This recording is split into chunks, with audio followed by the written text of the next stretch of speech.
شروع اللہ کے نام سے جو سب پر مہربان ہے، بہت مہربان ہے۔ قسم ہے برجوں والے آسمان کی اور اس دن کی جس کا وعدہ کیا گیا ہے، اور حاضر ہونے والے کی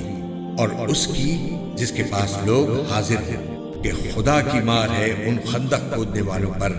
اس آگ والوں پر جو ایندھن سے بھری ہوئی تھی جب وہ اس کے پاس بیٹھے تھے، اور وہ ایمان والوں کے ساتھ جو کچھ کر رہے تھے اس کا نظارہ کرتے جاتے تھے، اور وہ ایمان والوں کو کسی اور بات کی نہیں، صرف اس بات کی سزا دے رہے تھے کہ وہ اس اللہ پر ایمان لے آئے تھے جو بڑے اقتدار والا، بہت قابل تعریف ہے، جس کے قبضے میں سارے آسمانوں اور زمین کی سلطنت ہے، اور اللہ ہر چیز کو دیکھ رہا ہے۔ یقین رکھو کہ جن لوگوں نے مومن مردوں اور مومن عورتوں کو ظلم کا نشانہ بنایا ہے، پھر توبہ نہیں کی ہے، ان کے لیے جہنم کا عذاب ہے، اور ان کو آگ میں جلنے کی سزا دی جائے گی۔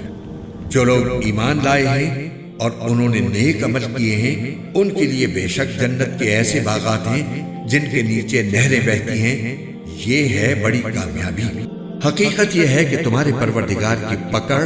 بہت سخت ہے، وہی پہلی مرتبہ پیدا کرتا ہے اور وہی دوبارہ پیدا کرے گا، اور وہ بہت بخشنے والا، بہت محبت کرنے والا ہے۔ عرش کا مالک ہے، بزرگی والا ہے، جو کچھ ارادہ کرتا ہے کر گزرتا ہے۔ کیا تمہارے پاس ان لشکروں کی خبر پہنچی ہے،